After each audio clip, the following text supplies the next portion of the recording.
वजह से मुझे किसी पार्टी में नहीं रहना है। मैं हाथ जोड़े हूँ योगी आदित्यनाथ महाराज जी से। मुझे न्याय नहीं मिलता तो ठीक था, पर मेरी इज्जत तार तार कर दी गई। महाराज जी आप कहाँ बैठे हैं? आपका न्याय कहाँ है महाराज जी? मेरी इज्जत तार तार कर दी गई। गाँव में मुझे बेइज्जत किया गया।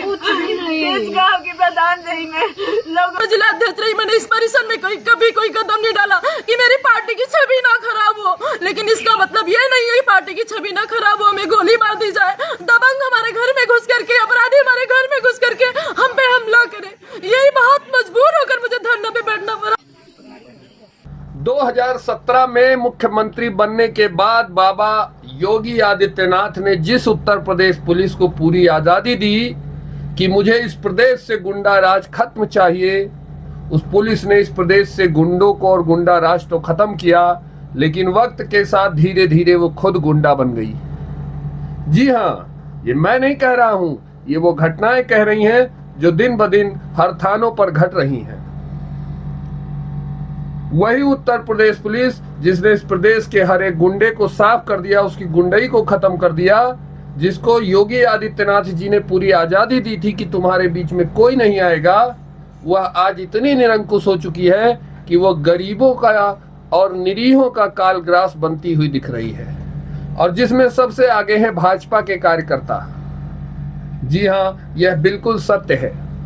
ताजा घटना की बात करें तो अंबेडकर नगर की महिला जिलाध्यक्ष रिंकल सिंह का मामला सामने आया है, जिसमें अंबेडकर नगर से महिला मोर्चा की जिलाध्यक्ष रिंकल सिंह थाने पर पूरे दिन धरना देती हैं, लेकिन उनको कोई पानी नहीं पूछता है। उनके पति को मारपीट के मामले में वह FIR लिखाने थाने पहुंची थी, लेकिन वहां पर उनकी कोई सुनवाई नहीं होती है, जिस पर वो धरना देती हैं। पूरा दिन धरना देने के बाद शाम को उस अपराधी को 151 में चालान कर दिया जाता है।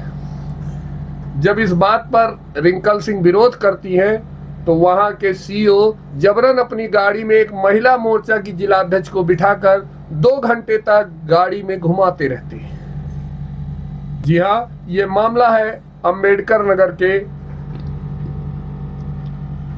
नगर जिले का, जहां से विधायक है भाजपा के धर्मराज निषाद।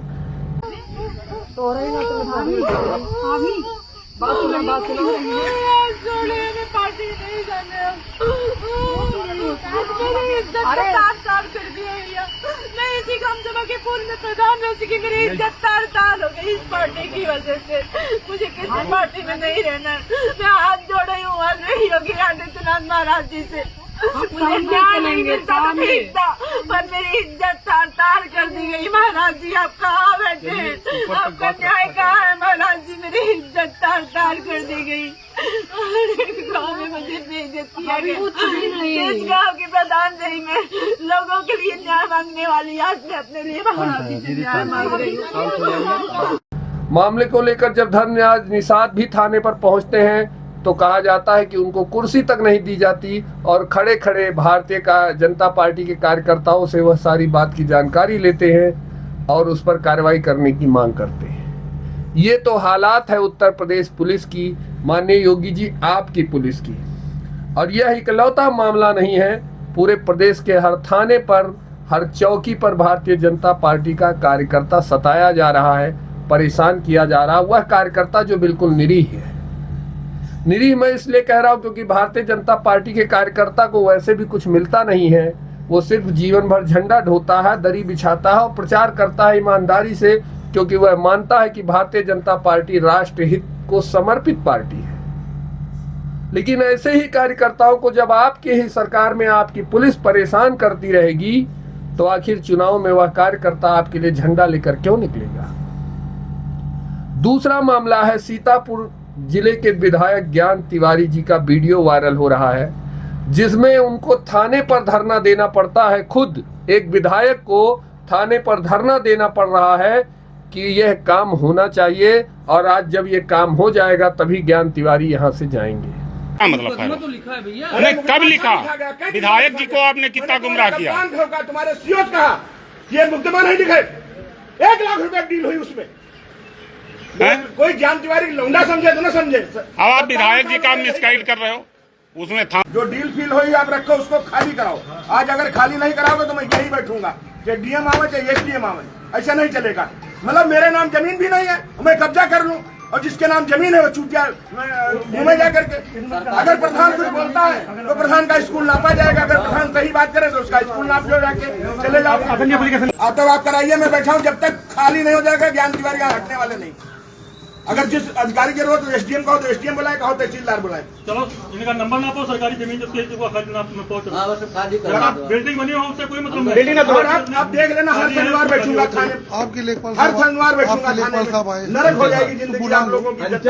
बुलाओ अंचल, चलो इधर हम लोगों आओ। को कोई बिल्डिंग बनवाना हो तो जगह नहीं खान गाँव में, उनको बुलाए। बाकी ये जी हाँ, सीतापुर के विधानसभा से विधायक ज्ञान तिवारी जी का यह वीडियो सोशल मीडिया पे भरपूर वायरल है, जिसमें वह कार्यकर्ताओं की तमाम समस्याओं को लेकर थाने पर पहुंचते हैं और वहां के अधिकारियों को झाड़ लगाते हुए नजर आते हैं। कानून को तहसीलदार सबको बुलाते हैं और पूरे मामले को तुरंत निपटाने के लिए कहते हैं। ये सारे वीडियो अंबेडकर नगर के रिंकल सिंह का, सीतापुर के ज्ञान तिवारी जी का सोशल मीडिया पे वायरल है, आपने देखा होगा।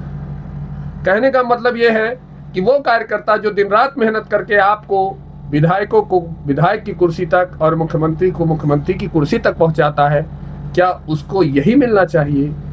क्या वह सही बात के लिए भी थाने पर जाकर पैरवी नहीं कर सकता है? क्या उत्तर प्रदेश की पुलिस यह समझने लगी है कि वह अब इतनी निरंकुश है कि उसको कोई बोलने वाला नहीं है, वो जो चाहे वो कर सकती है? हजारों मामले डेली सोशल मीडिया पे वायरल हो रहे हैं। कहीं बूथ अध्यक्ष, कहीं मंडल अध्यक्ष, कहीं जिला अध्यक्ष परेशान किए जा रहे हैं। उत्तर प्रदेश की पुलिस बिल्कुल सुनने को तैयार नहीं है और कहीं कहीं तो पुलिस यह भी कह रही है कि भाजपा वालों की गुंडई निकाल देंगे हम। माननीय योगी जी को सोचना होगा कि कहीं उनकी ही पुलिस उनके सरकार के लिए नासूर ना बन जाए और आने वाले 2027 के चुनाव में यही उत्तर प्रदेश पुलिस भारतीय जनता पार्टी की हार का मुख्य कारण ना बन जाए। कोई विधायक हो, कोई जिला अध्यक्ष हो, कोई मंडल अध्यक्ष हो, कोई भी कैमरे पे आके मुंह खोलने को तैयार नहीं है, लेकिन पीठ पीछे लोग कहते हुए फिर रहे हैं कि योगी जी की पुलिस ही योगी जी की सरकार को लेकर जाएगी। आपका इस पर क्या कहना है? आपकी राय क्या है? कमेंट करके हमें जरूर बताएं। हमको सब्सक्राइब करें और वीडियो को शेयर करें ताकि योगी जी भी इस बात को समझ सकें कि उनका कार्यकर्ता उनके ही राज्य में बहुत पीड़ित है। जय श्री राम, वंदे मातरम, जय हिंद।